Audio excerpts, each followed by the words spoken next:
I took the job because it sounded like the kind of peace I hadn't had in years. After everything that happened back in Illinois, after the layoff, the divorce, and the nights I spent sitting awake with nothing but the glow of a television screen, I needed to disappear. Not forever, just long enough to remember what it felt like to be alone without being surrounded by noise. The listing was posted on an old conservation job board. Wildlife monitoring assistant, seasonal contract, must be comfortable with extreme isolation. I clicked without thinking. The description was vague, something about camera footage, trail notes, and daily reports. No mention of teams or managers, no headquarters. Just a name, a burner email, and coordinates for a cabin 2 hours west of Great Falls. I didn't ask questions. I packed what I had, left the rest behind, and started driving the same night. By the time I reached the cabin, the last light of civilization had been miles behind me. No cell signal, no town signs. Just pines and mountains, and the kind of wind that sounds like it's whispering someone else's name. The cabin itself looked like something out of a hunting magazine. One room, hand-built logs, iron stove in the corner, and a shortwave radio sitting on a desk with a spiral notebook beside it. The man who met me there didn't give his name. He looked ex-military, not the friendly kind. Said he was from the company, that he was just there to drop off gear and give me my orientation. He didn't step inside, just handed me a hard case full of memory cards, a rifle, and a thin envelope with typed instructions. I asked about the trail cams. He pointed toward the trees. There are 4. Don't move them, don't touch them. They're already calibrated. 1 to the east, 1 west, 1 down near the water, and 1 farther out than the others. That one's camera 3. Only change the cards during the day, never at night. Got it? I nodded. He stared at me for a long second, then turned and left without another word. It wasn't until he disappeared down the road that I realized he hadn't given me a map. That first week passed slowly. I kept a schedule. Wake up at dawn, check the stove, eat, hike to the cams, swap the cards, download the footage to the old laptop they left for me, log anything worth noting. At first, it was exactly what I expected. Deer, black bears, a few moose lumbering past with the grace of moving boulders. Nothing strange, nothing unnatural. But then I noticed something odd about camera 3. The footage was shorter than the others. The timestamp would begin, the forest would appear in that green-tinted haze, and then the file would cut out. Just black. Sometimes 2 minutes in, sometimes 10, sometimes it wouldn't record anything at all. I figured it was a glitch, maybe water damage or a faulty sensor, but I started to feel something when I got close to it. Not fear, exactly, just watched. The other cameras were bolted to trees along simple trails, maybe half a mile from the cabin. Camera 3 sat at the end of a steep slope in a grove of old-growth pines where the sunlight barely touched the ground. I only went down there during high noon, and even then it felt like walking into a room someone had just left. I made my first mistake on the 8th day. I'd been up late, staring at the footage from earlier that afternoon. Camera 2 had captured something unusual, a wolf limping past the lens, its back leg bent at a strange angle. But what bothered me more was that it stopped, right in front of the camera, stared into the lens for maybe 6 seconds. Then it backed away without turning, like it knew exactly what the camera was. I should have turned it off. But I didn't. I opened the folder from camera 3. The file was short again. Only 3 minutes. It opened with static. That wasn't unusual. But then something moved. Not fast, just a shape near the edge of the frame. Too blurry to make out. But the trees behind it shifted like they were breathing. The shape stood still for almost a full minute. I leaned in closer, and then the screen went black. Not the file, the screen. completely dark. I tapped the keyboard, nothing. I checked the battery, still full. I restarted the machine and waited. When the screen came back, the desktop looked normal, but the folder from camera 3 was gone. I checked the trash bin. Nothing. I stared at the screen for a long time, unsure if I'd imagined the whole thing. My ears were ringing, not loud, but sharp. A high-pitched whine just on the edge of hearing. I rubbed the back of my neck and stood up, suddenly cold. Then the radio crackled. It had been silent the entire time I'd been there. I was told it was only for emergencies. One channel, no back and forth. But that night, it hissed to life and clicked once. Just once. No voice, no static. Just a click, like someone had keyed the mic, then let it go. I didn't sleep that night. The next morning, I did something I wasn't supposed to do. I took the rifle and hiked back to camera 3. The air felt wrong, heavier than usual. The slope down to the grove was slick with frost, even though it hadn't been that cold the night before. I moved slower, watching the trees, listening. The camera was still there, mounted to the same tree. I opened the back and checked the card slot. The memory card was gone. I stared for a full minute, trying to understand what I was seeing. I knew I hadn't touched it since the day before, and no one else was supposed to be out here, but the card was gone. I started back up the hill, feeling the weight of the forest pressing in behind me. That afternoon, a new envelope appeared on the desk. There hadn't been one before. I would have noticed. It was plain, unmarked, just like the first. Inside was a single page, typed. Only review camera 3 during daylight hours. If footage is missing, do not attempt to retrieve it. Do not acknowledge movement outside the cabin after dark. You are being monitored. I read the page twice. Then I turned slowly toward the window. The forest was quiet, but I no longer felt alone. I didn't go outside the rest of that day, not even when the sun started to dip behind the treetops. I kept telling myself the envelope had been there the whole time, and I'd just missed it. That the message had been a scheduled drop, maybe left during my first hike that morning. I tried every excuse my brain could throw together, but none of them held, because I'd locked the door before I left. I remembered doing it. I even remembered testing the knob twice, and when I got back, the lock was still in place. That meant someone had been inside while I was gone. Someone with a key. I checked every inch of that cabin. Under the bed, in the cupboards, behind the stove.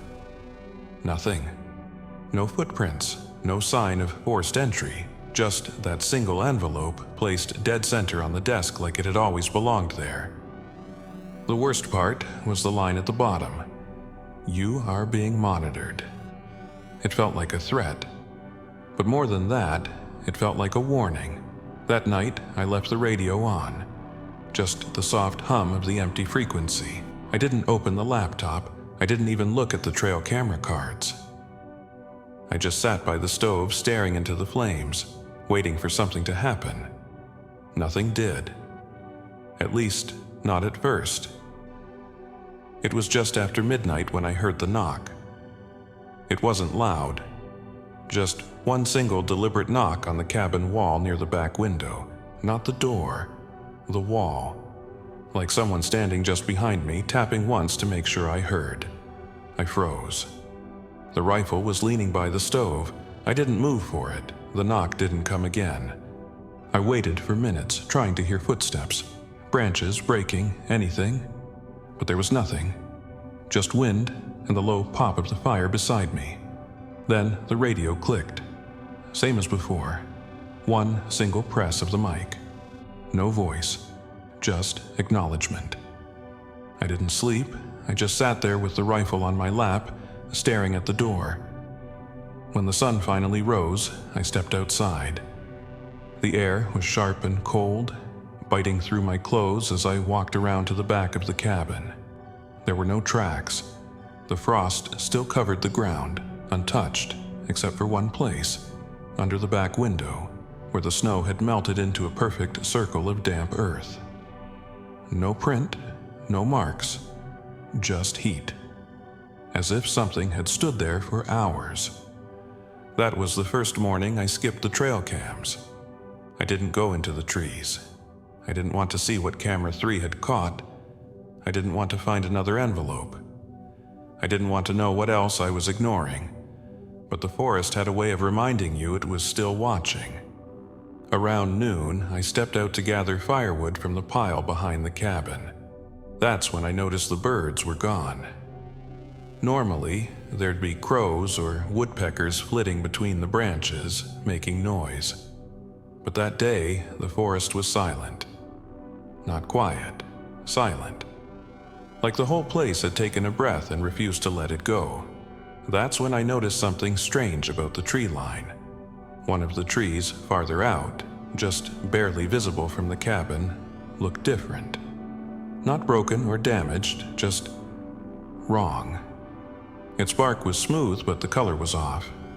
Grayish, almost as if it had been burned, and it was perfectly still, no swaying, no wind touching it at all. It was the only tree that didn't move. I stepped back inside, shut the door, and made a decision. I wasn't going to last another day if I didn't get answers. I powered on the laptop. There were 3 new files. Camera 1, Camera 2, and Camera 4. No Camera 3. I opened Camera 1 first, same as always. Deer, fog, nothing unusual. Camera 2 showed the creek bed, a moose drinking from the water, but halfway through the file the audio cut out. Then the moose froze. Just stood completely still. Not in fear, not even alert, just paralyzed for almost 2 minutes. Then it slowly turned its head toward the camera, stared into the lens, and stepped out of frame. Camera 4 didn't have a video, just audio. It started with wind. Then came the whispering. Soft. Almost too low to hear, like someone was standing inches from the microphone but facing away. The words weren't clear. Not English, just a low series of breaths formed into sound. I turned the volume up. That's when I realized it wasn't wind I'd heard, it was breathing. Deep, wet, like lungs filling with something too thick to be air. I closed the laptop. I told myself it was just wind, just animals, just coincidence. But when I turned to leave, I noticed something on the floor near the door. A single pine cone. Nothing unusual about that, except the door had been locked since the night before. And the cone was still wet, like it had just fallen. I opened the door, looked out. No wind. And on the porch, something had been left for me. A scrap of paper. Damp, almost torn in half. One line was still legible. Do not return to Camera 3. That evening, the sun took longer to set. I noticed it as I stood outside with the rifle, watching the trees. The shadows stretched longer than they should have. The golden hour dragged for nearly 20 minutes longer than the day before. Like the forest was trying to trap the light, holding on to the last piece of warmth before the dark came down. And when it did come, it came fast. The fire in the stove barely kept the cold out. I sat close, bundled in layers, watching the frost creep across the inside of the window panes. The temperature dropped harder than it had any night prior. My breath fogged in the air even inside the cabin. I should have been afraid, but I wasn't, not yet. That came later. It was around 2 a.m. when the radio clicked again. This time, it stayed open. No voice. Just a low humming sound, like someone holding the mic too close to their mouth. For 30 full seconds, the line stayed active. Then came the voice. It wasn't loud, and it didn't come through clearly, but I heard it. Don't look out the window, that was all. The click ended, the line went dead, and like an idiot, I looked. At first, I didn't see anything, just the trees, dark and still under the moonlight. Then I noticed one of the trees had moved, not swaying, shifting. It wasn't a tree, it was a figure, tall, thin. Standing perfectly straight, arms too long, shoulders angled wrong. It was facing the cabin. I ducked beneath the window, heart hammering so hard I thought it might burst out of my chest. I stayed like that until sunrise. When I finally worked up the courage to look again, it was gone. But the frost on the window where it had stood had melted in a perfect outline. A shape that looked like a man. Except for the arms. They reached almost to the ground. I didn't open the door for the rest of that day. I didn't even light the stove. The frost clung to the windows like it had grown roots into the glass. I sat on the floor with a blanket wrapped around me, watching my breath hover in the air, wondering how much colder it could get before something broke. The figure I saw near the tree line hadn't moved, not once. It hadn't paced or shifted or tried to come closer. It had just stood there, like it was waiting. Not for me to come out, for something else, something it knew I hadn't seen yet. Around noon, I heard a voice again, but not from the radio, it came from the trees. It was faint, like it had been swallowed and spat back out by the forest itself. At first, I thought I was imagining it. I held my breath, leaned closer to the window. It was a man's voice, distant, calm. He was calling for help. I couldn't make out the words, not at first, just the tone. Pleading, not panicked, not screaming, just asking. Then the words came through clearer. He said he was lost, that he had been out there for days, that he didn't know how to get back to camp. I didn't answer, I didn't move, I just listened. He called out again a few minutes later, said he could see smoke from my chimney, that he knew someone was inside, that he needed water, food, shelter. I looked at the stove. No smoke. I hadn't lit a fire since the night before. And still, the man said he saw it. I stood up and moved to the desk. The envelope with the typed rules was still there. I scanned the page again, faster this time. One of the lines stood out.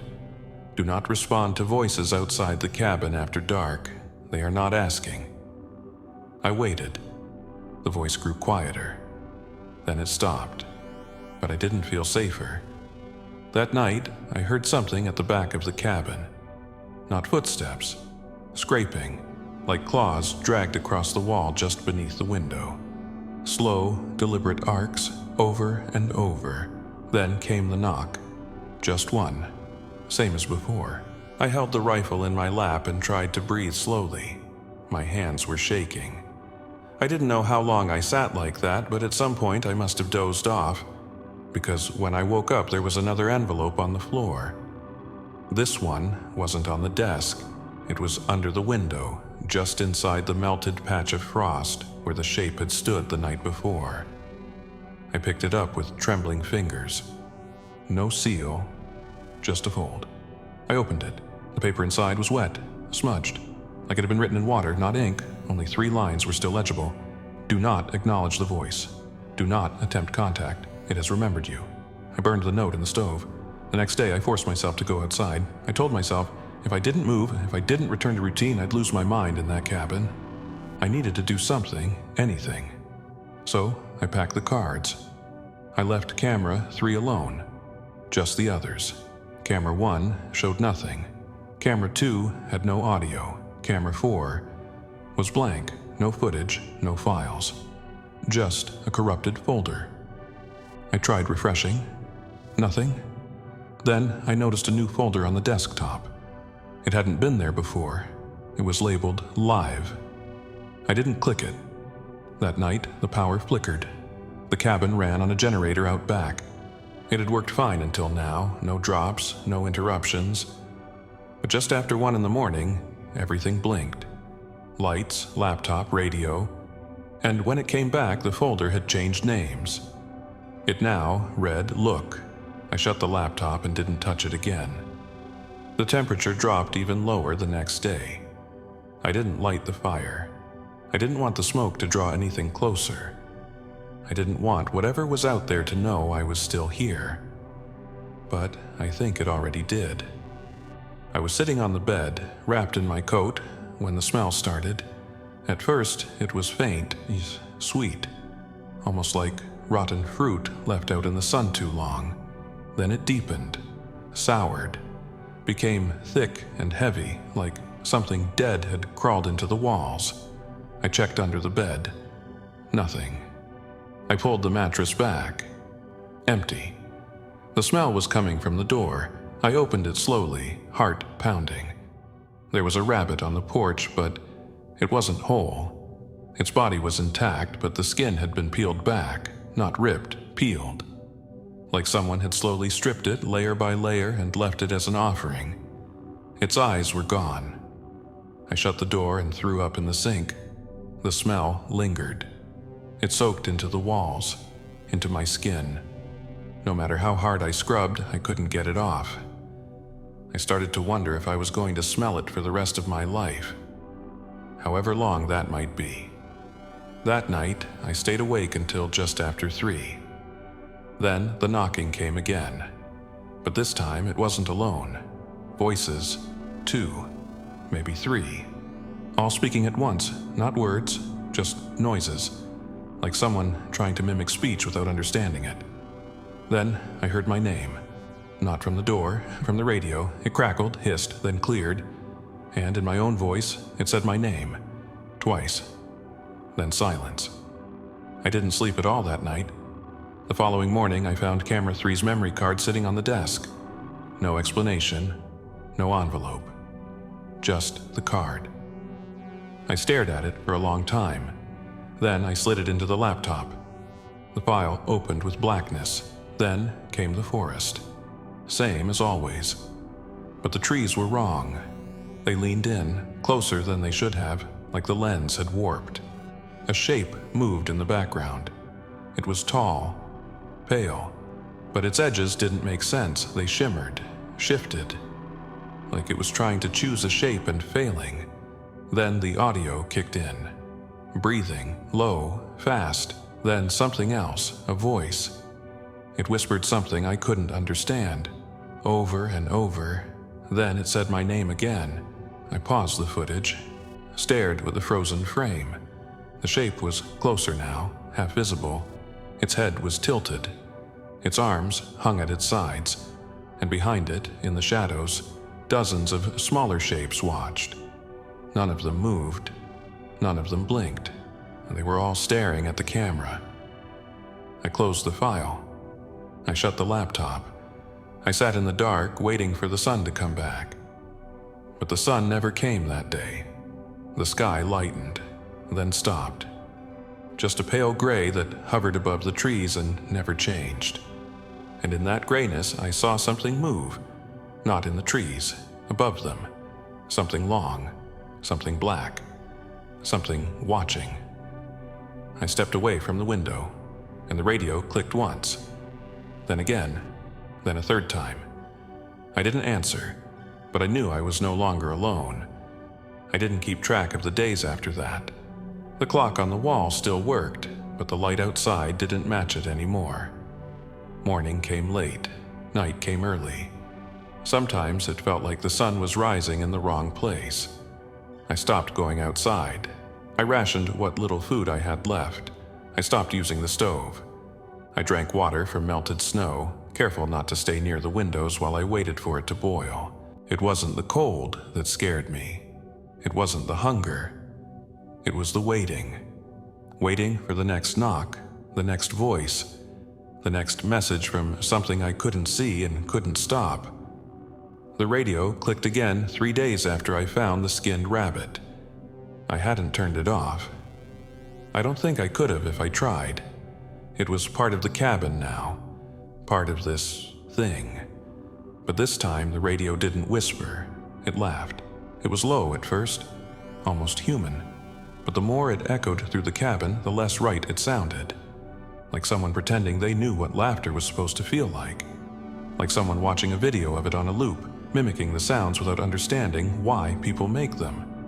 The laugh stopped suddenly. Then a voice came through. Different this time. Deeper. It spoke only one word. Soon. I turned the volume down. Not all the way.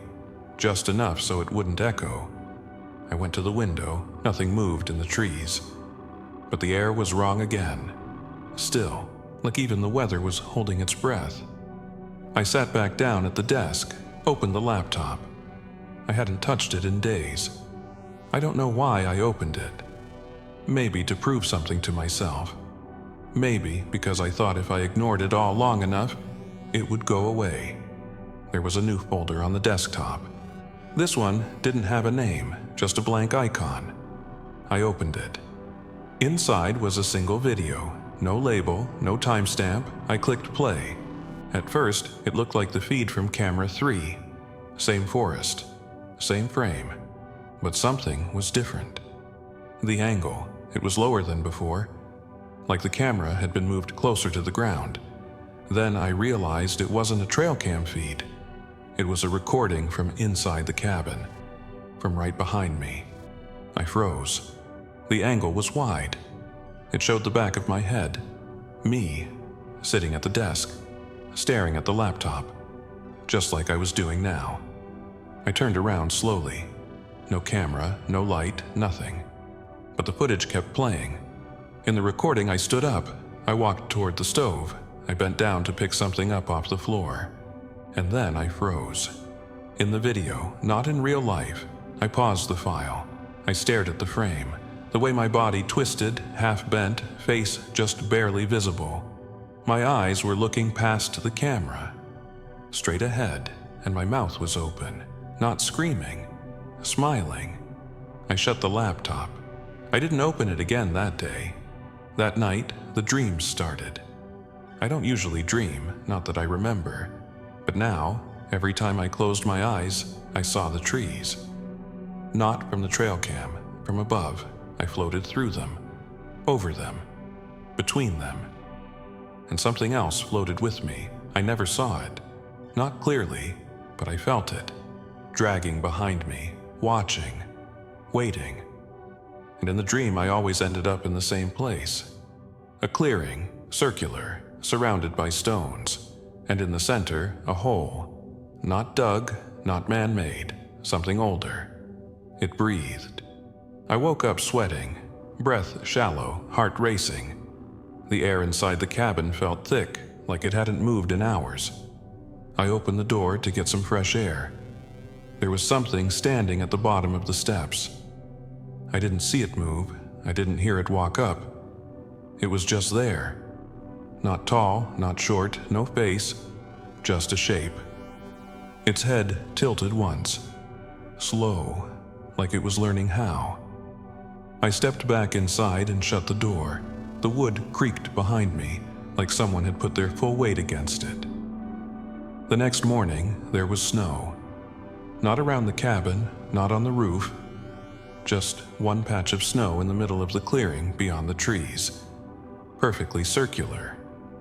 And in the center of the circle, something had been written in the snow. 3 words. "We remember you." I packed a bag. I wasn't ready to run, but I needed to be ready if I had to. I threw together food, the rifle, the last few memory cards, and the laptop. And then, against every instinct I had left, I did something I hadn't done since the first week. I went back to camera 3. The air was colder than I remembered. My breath stuck to my face. The trees felt closer, leaning in like they'd been waiting for me. Camera 3 was still mounted, same tree, same angle, but the card slot was full. I swapped it, slipped the new one in, pocketed the old, turned to leave. That's when I saw it. Not the figure, not the shape, the clearing, just past the tree line, the one from my dreams. The stones were there. The hole. It didn't glow, it didn't hum, but I knew what it was, and I knew it wasn't empty. I backed away, careful, slow, didn't run, not yet. When I got back to the cabin, I locked the door. I pulled the shades, I lit the stove. I opened the laptop. The card loaded. 3 new files, 1 from each camera. Except this time they were labeled differently. Not camera 1, 2, and 3. They were labeled by date. Tomorrow's date. I clicked the first one. It showed the cabin. My cabin. Smoke rising from the chimney. A man stepped out onto the porch. Me. He stood there, looked out, then turned back inside. The second file showed the clearing. Same as before. But there was a second figure now. One kneeling at the edge of the hole. Hands outstretched, head tilted up, smiling. The third file was shorter. Just 15 seconds. Black screen. Then static, then a whisper. Soon. Then the sound of my own voice. Not a scream, a laugh, soft, pleased. I closed the laptop and sat by the fire until the light outside turned to ash. I knew then. Something was coming. And it already knew the ending. I didn't sleep the night after I watched those videos. I didn't even try. I sat near the stove, wrapped in a blanket, watching the fire burn low while the wind outside scraped against the walls like it was searching for a way in. By morning, the sky hadn't changed. The light never came fully. Just that sick gray cast that sat across the treetops like a layer of dust. I didn't bother opening the door. I knew what I'd see. The clearing, the snow, the circle, the hole, and maybe something waiting near it. I kept the bag packed. Rifle, food, radio, cards, laptop, but I didn't run. Not yet. Because something in me had shifted. Some part of me had gone quiet. I wasn't trying to escape anymore. I just wanted to know why. Why the cameras were placed here. Why they watched. Why something out there had started watching back. Why it knew me. Why I'd seen my own face in footage I'd never recorded. So I went to the desk. I opened the laptop. There was one new file on the desktop. This one had a name. Not a label, not a date, just one word. Return. I hovered the cursor over it, hands trembling. Then I clicked. The file opened to darkness. Silence. Then the sound of footsteps. Crunching through frost. The sound came closer, heavier. Then the breathing started, but it wasn't mine. And it wasn't human. It dragged through the speakers, wet and strained. Like lungs that had never learned how to take in air the right way. Like something pretending to be alive. Then came a voice. Low, calm, familiar. Mine. It was my voice. And it said a sentence I don't remember ever saying. You've already been here. The file ended. I stared at the screen, heart pounding. Not out of fear, out of recognition. Because something about it felt true. Like I'd been here before. Like this wasn't the first time. And in the quiet that followed, I realized I couldn't remember what came before the job. I couldn't remember the drive up. I couldn't remember what town I came from, who hired me, who gave me the coordinates, who the man was that met me on the first day. His face, his name. I tried to picture him. Nothing came. I reached for the radio. It clicked before I could touch it. And a voice came through. Not mine, not like the others. It was the same voice from the first envelope. The one that told me not to check camera 3 at night. The one that warned me I was being watched. The voice was calm. It said only one thing. Go back to the clearing. I didn't question it. I don't think I was capable of questioning it anymore. I stepped outside. The cold didn't feel real. The snow didn't crunch. The wind didn't bite. It all felt like memory. Like a place I'd already walked to Musu. The trail down to camera 3 was easier this time. The branches didn't snag me.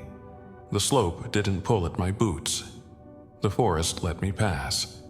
The clearing was just as I'd seen it in the dreams. The stones, the hole, the perfect silence. Like the world had paused around it. And standing there on the edge was me, or something that looked like me.